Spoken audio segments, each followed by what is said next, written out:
ప్రభువునందు ఎల్లప్పుడూ ఆనందింపుడు, మరలా చెప్పుచున్నాను, ప్రభువునందు ఆనందింపుడు.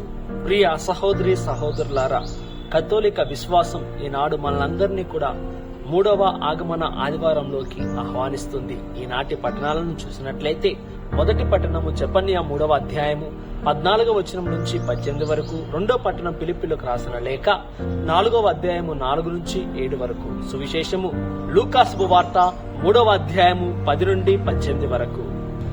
ఈనాడు మనమందరము కూడా గౌదాతే సండేని జరుపుకుంటూ ఉన్నాం. ప్రియమైన బిడ్డలారా, గౌదాతే అంటే ఆనందము, సంతోషము అని అర్థం. అంటే సంతోషకరమైన ఆదివారాన్ని మనం కొనియాడాలని తల్లి శ్రీ సభ ప్రకటిస్తూ ఉంది. గడిచిన 2 ఆగమన ఆదివారాలని మనం చూసినట్లయితే అక్కడ పర్పుల్ కలర్ అంగీలను, పర్పుల్ కలర్ తో ఉన్న వస్తువులను దివ్య బలిపీఠం మీద మనం చూస్తూ ఉంటాం. మరి గురువు కూడా పర్పుల్ కలర్ తో ఉన్న ఆ వస్త్రాలను, పూజా వస్త్రాలను ధరిస్తూ ఉంటాడు. కానీ ఈ రోజు ఈ ఆదివారం రోజు మాత్రం మరి రోజ్ కలర్, మరి ఆ గులాబీ కలర్ తో కూడిన ఆ యొక్క గురు వస్త్రాలను మరి దీవబలి పూజ పీఠం మీద కూడా మరి అలంకరించుకోవడం జరుగుతూ ఉంది.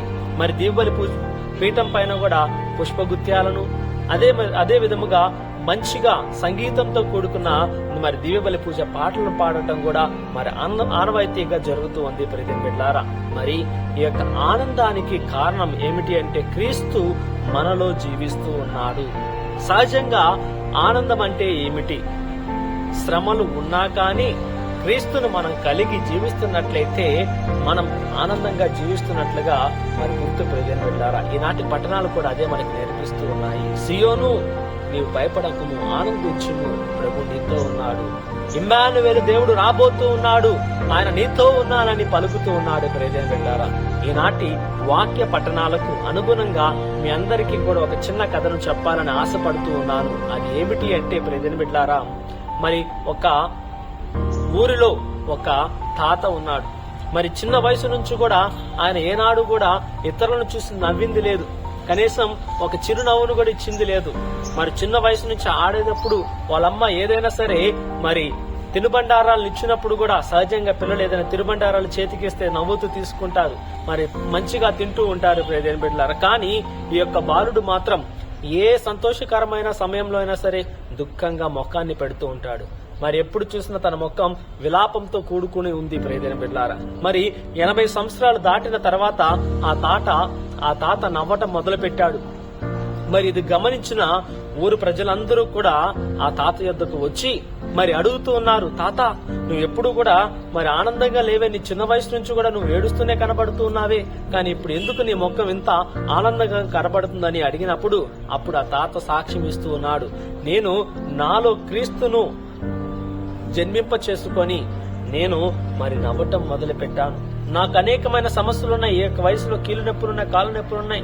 నా చిన్న వయసులో కూడా నాకేది దక్కలేదు అని చెప్పి నేను బాధపడుతూ ఉన్నాను. కానీ నేను ఎప్పుడైతే క్రీస్తుని విశ్వసించానో, క్రీస్తు నా హృదయంలో జన్మించారో, అప్పుడు నా జీవితం ఆనందమయంగా మారిపోయిందని ఆ యొక్క మరి తాత సాక్ష్యం ఇస్తూ ఉన్నాడు. ప్రియమైన బిడ్డలారా, ఈ రోజున నీవు నేను కూడా అనేకమైన సమస్యలను మనం కలిగి ఉన్నాం.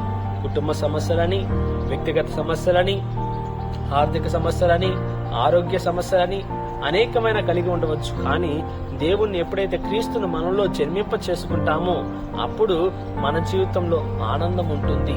ఆ యొక్క బాధకు కారణం ఏంటమని తెలుస్తూ మరి అదే విధంగా ఆ ప్రభువుని మనం ఈనాటి సువిశేషంలో లూకాలో మరి యోహాను గారు దర్శనమిస్తూ ఉన్నాడు. యోహాను గారు మరి క్రీస్తు యేసు జీవిత విధానాన్ని మరి ఆయన యొక్క పవిత్రతను గురించి వివరిస్తూ ఆయన యొక్క పాత రక్షణలను ఇవ్వడానికైనా నేను అర్హుణ్ణి కాదు అని పలుకుతూ ఉన్నారు. ప్రియమైన బిడ్డలారా, ఇక్కడ మనం చూసినట్లయితే యోహాను గారు ఎవరండి? మరి యేసు ప్రభుతో మరి సరి సమానంగా మరి జీవించిన వ్యక్తి, ఒకటే వయసు కలిగిన వారు. ఆయన తన జీవితాన్ని ఒక త్యాగపూరితమైన జీవితంగా కలిగి ఉన్నాడు. మరి ఎక్కడ జీవించాడు?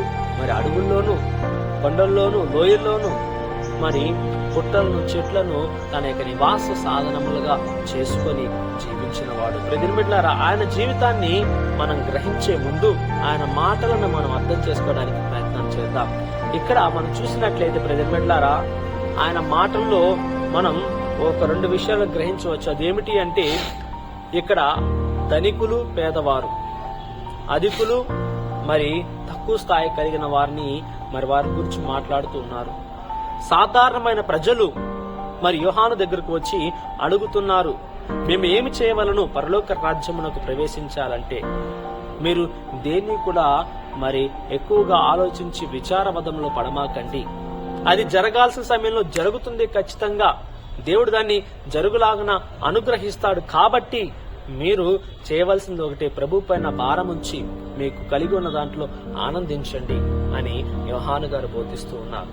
మరి పరిచారకులు, మరి సైనిక అధికారులు యోహాను గారి దగ్గరకు వచ్చి అడుగుతున్నారు.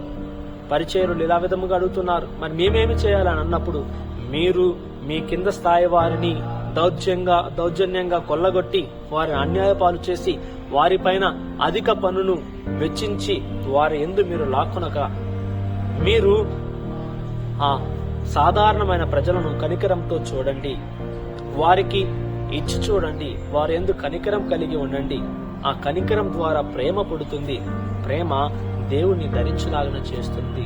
ప్రేమ ఆ యేసు క్రీస్తును మీలో జన్మింపలాగున చేస్తూ ఉంది అని మరి యోహాను గారు బోధిస్తూ ఉన్నారు. ప్రియమైన బిడ్డలారా, మరి ఈ మాటలను బోధించిన వాడు అది కూడా లేకపోతే పేదవాడా అని చూస్తున్నట్లయితే దేనికి ఏ కోణానికి కూడా చెందినవాడు కాదు, క్రీస్తు కోణానికి చెందినవాడే పునీత యోహాను గారు.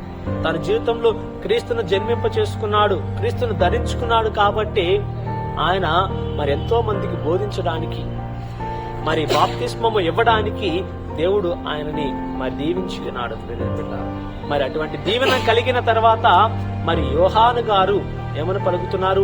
ఆ ప్రభుని యొక్క పాద రక్షణములను విప్పుటకైనను నేను యోగ్యుడను కాను అని చెప్పేసి యోహాను గారు పలుకుతూ ఉన్నారు. ప్రియమైన బిడ్డలారా, ఈ రోజున నేను కూడా ఆ ప్రభుని ధరించుకొని ఆ క్రీస్తు ప్రేమను ఇతరులకి పంచిపెట్టాలి. నా జీవితంలో కూడా ఒక చిన్న సాక్ష్యం ఉంది. అదేమిటి అంటే, నా చిన్న వయసులో నేను మరి క్రిస్మస్ కి, న్యూ ఇయర్ కి మా తల్లిదండ్రులు మరి బట్టలు కొనిస్తూ ఉంటారు. నేను అనుకున్నాను, ఆ సమయంలో మరి ఎంతో మంది లేని వారు ఉన్నారు కదా, వారికి కూడా నేను వస్త్రాన్ని ఇస్తే, నాకు పొందుకునే ఆ 2 జతల్లో ఒక జతను మరి లేని వారికి ఇస్తే, పై అంగి లేని వారికి కూడా నేను ఇస్తే బాగుంటుందేమని తలంచి ఒకసారి ప్రయత్నం చేసి మరి ఏ వస్త్రం లేని, అంటే పై వస్త్రం లేని వారికి నా యొక్క ఒక జతను, కొత్త బట్టలను వాళ్ళకి ఇచ్చాను. ప్రజలు అప్పుడు నాకు అర్థమైంది, ఇవ్వడంలో ఎంత సంతోషం ఉంటుందా అని, ఇవ్వడంలో ఎంత ఆనందం ఉంటుందా అని. ఈ యొక్క ఆదివారం మనకు అదే నేర్పిస్తుంది. Share, care, love, feel the godliness in you. ఇచ్చి చూడు, కనికరాన్ని పొందుకో, కనికరం ద్వారా వచ్చే ప్రేమను అనుభవించు. ఆ క్రీస్తు నీలో జన్మించాడని నీవు అనుభూతి చెందు అని ఈ యొక్క ఆదివారం మనకి నేర్పిస్తుంది. ప్రియమైన బిడ్డలారా, మరి ఆ విధంగా నేను క్రీస్తు యొక్క అనుభూతిని నేను పొందుకున్నాను. ఆయన యొక్క దీవెనలతో నేను జీవించాను. ప్రియమైన బిడ్డలారా, కాబట్టి మీరును మరి ఇవ్వండి, కనికరాన్ని పొందుకోనండి, ప్రేమను అనుభవించండి, క్రీస్తును ధరించుకొని, క్రీస్తును జన్మింప చేసుకొని మీలో మరి ఇతరులకు మరి క్రీస్తుని పంచిపెట్టండి. ప్రార్థన చేసుకుందాం. ప్రియ పరలోక తండ్రి, బాలయేసువా, మీరు మాలో జన్మించబోచు ఉండగా మమ్మల్ని మేము సంసిద్ధం చేసుకునే ఈ యొక్క ఆదివారంలో మాకు ఆనందాన్ని, సంతోషాన్ని, సమాధానాన్ని, ప్రేమను దయచేయండి ప్రభువా. ఇదిగో తండ్రి, మాకున్న దానిలో ఇతరులకు సహాయం చేసే గుణాన్ని దయచేయండి. ఇతరులకు మా యొక్క ప్రేమను పంచిపెట్టి ఆ యొక్క తత్వాన్ని మాకు దయచేయండి. యేసయ్యా, ఇదిగో తండ్రి, ఎవరైతే తండ్రి కూటికి, గుడ్డకు ప్రభువా, ఇదిగో ప్రభు గూడికి ఇబ్బంది పడుతున్నారో, ఇదిగో తండ్రి, అటు వారిని కనికరించి వారిని త్వరగా మీరు సంరక్షించి వారికి కావాల్సిన అన్ని అవసరతల్లో తోడుగా ఉండండి. అదేవిధంగా మా జీవితాల్లో ఆనందము, సంతోషము నిత్యము ఉండలాగా దీవించమంటూ మా నాథుడైన యేసుక్రీస్తు నామమున అడిగి వేడుకొంచున్నాము తండ్రి, ఆమేన్. ప్రియ సహోదరి సహోదరులారా, వచ్చే సెకండ్ సాటర్డే రోజున మహబూబ్ నగర్ క్రీస్తు జ్యోతి ధ్యానాశ్రమమునందు మరి ఉదయం 10:30 గంటల నుండి మధ్యాహ్నం 1:30 వరకు మరి జపమాల, ఆరాధన, దివ్యబలి పూజ, స్వస్థత ప్రార్థనలు కలవు. మరి ఈ ప్రార్థనలన్నీ కూడా మరి గురుశ్రీ క్రీస్తురాజు గారి చేత నిర్వర్తింపబడుతున్నాయి. కాబట్టి ఈ సంవత్సరపు చివరి నెలలో మరి దేవునికి కృతజ్ఞత చెల్లించుకోవటం ఎంతో అవసరం. కాబట్టి ఇటువంటి కృతజ్ఞతతో కూడుకున్న ప్రార్థనలో పాల్గొని దేవుని యొక్క దీవెనలు పొందుకోండి. మరి ఆయన యొక్క ఆశీర్వాదాల్లో జీవించండి. Praise the lord. హల్లెలూయా.